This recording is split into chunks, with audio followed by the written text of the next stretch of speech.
Hello everybody and welcome back to my channel. Today we are doing more female books that don't suck. So if you have not seen my first video on this, I will try to remember to link it below, but it will be in my queer recommendations playlist on my channel. So if you have not seen that, I highly recommend checking it out because there are some great books on there and that was a lot of fun to film. So I decided to make a part 2. There will be several more parts to this as my channel continues to grow and as I continue to grow and read more female books. But this video, or this series rather, was inspired by a lot of people on Twitter and just on BookTube and in the book world in general saying that there are no good female books, and this inspired me to make some videos talking about the ones that are good and maybe make it a little bit easier for people to find some recommendations, because yeah, it's hard, you do have to look, but you should be looking. It's great, they're great, and yeah. So let's just jump right on into it. So the first book that I want to talk about is Crier's War by Nina Varela. This is a science fiction / fantasy novel, and this is young adult.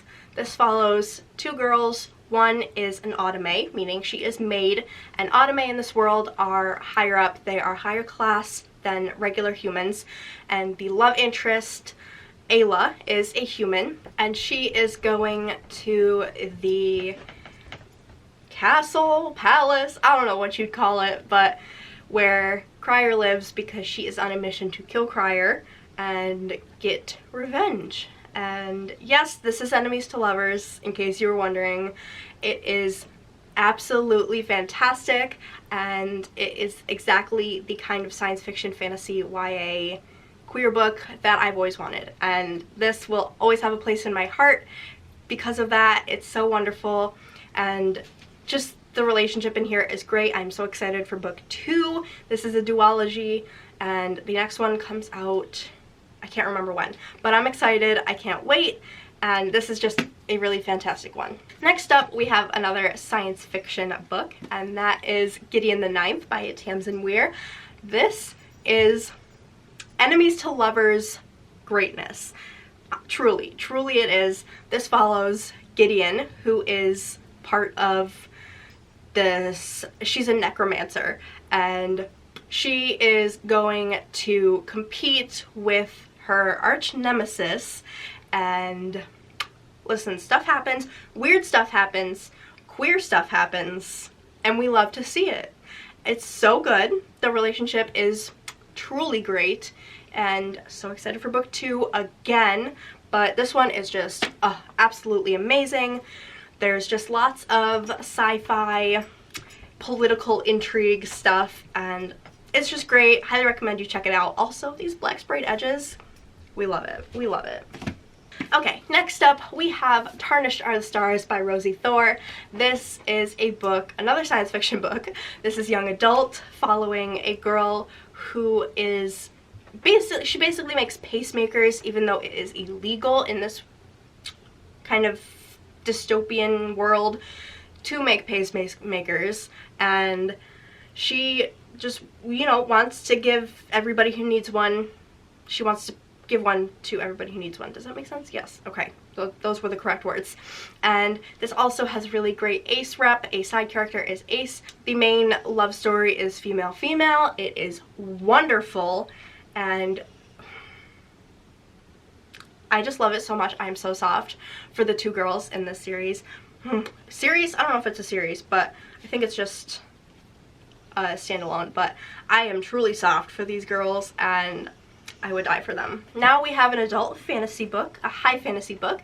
Very exciting, very exciting. We don't get many queer high fantasies, so this one is Seven Blades in Black by Sam Sykes, and please overlook the cover. I know it's kind of horrendous, but the content is well worth it. I'm definitely a cover purchaser, and I was very hesitant to buy this because I was like, that cover ain't it, chief. And you know what? The cover ain't it, but the contents is it. This follows a girl who, if you've read Gideon the Ninth and you like Gideon the Ninth, is very similar to her. Very snarky and sarcastic and lots of dirty jokes and stuff like that. There is a relationship in here with her, between her and another girl, and it's kind of like the Slytherin Hufflepuff relationship that everybody kind of wants to see, like soft, you know, soft girl and bad ass girl, I guess, with a big gun.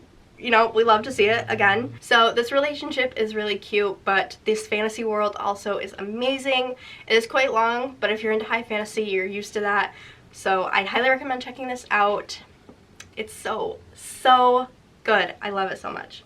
It also has a bit of science fiction in there as well. It's definitely sci-fi heavy as well as fantasy, so it's good. It's a good one. Next, we have another adult sci-fi, and that is This Is How You Lose the Time War by Amal El Motar,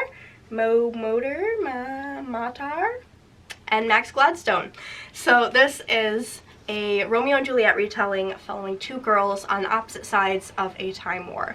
And they are leaving notes for each other, very inconspicuous notes, because otherwise they will be, you know, executed for treason. And it's so beautiful. If you like lyrical prose and just prose that will make you weep, then I highly recommend this one, because this is the best writing I have ever seen in a book, and it's wonderful. The relationship is absolutely gorgeous and to die for, and it has an ending that will leave you shooketh, to say the least. So next I have another adult fantasy book, but this one's a little bit shorter, and that is The Queen of Afluria by Effie Calvin. Honestly, I recommend this whole series. It's still ongoing. As of right now, there are 4 books, but she is working on the 5th, so I'm excited. I can't wait. But this one is about a girl. This is the first in the series, and this is about a girl who is betrothed to the prince, and he ends up dying in an accident, so she then becomes betrothed to the princess, and they really need to get to know each other, even though they are completely different people, and this has really good fat rep in it. The main character in this one is fat, but there is a good rep throughout the entire series. This one's really good. Highly recommend it. All of the books are really diverse, and it's just a really good one. Next, we have Ice Massacre. This is a young adult fantasy. This follows a girl who is born on this island, and the island is, every year they have a massacre where they go out and massacre a bunch of mermaids, which are eating all of their fish, and they are a big trading island, and they trade fish, and when the mermaids are eating their fish, they, you know, kind of become helpless. And so every year they have a massacre, and the mermaids are seen as evil, but when the main character is young, she ends up befriending and falling in love with a mermaid, and then it is kind of, it's a forbidden kind of romance, and the main character ends up being one of the people to go out and massacre the mermaids, and she kind of has to deal internally with her feelings and thoughts on the massacre and on her mermaid friend. And it's very good. It's a lot of fun, although I would only really recommend this book in the series because the other 2 aren't really my favorite, but this one is really good. And if you've read Into the Drowning Deep and you really like that one, then you'll probably like this one as well. And finally, we have The Dark Wife by S.E. Deemer. This is a Hades and Persephone retelling, and it is female.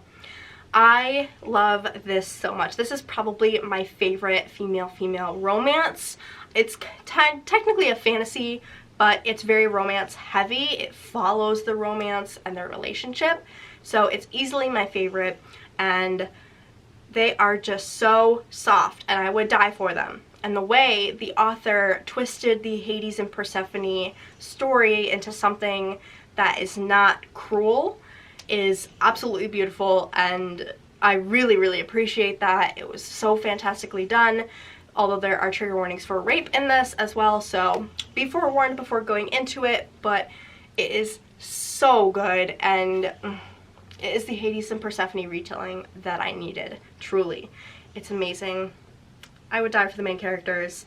So yeah, that is going to be it for this video. I hope you found at least one that you're interested in, because, you know, female books are something that aren't as talked about on BookTube especially, but I would like it to be. So I hope you enjoyed this video. Let me know if you want to read any of these down below, or your favorite female book.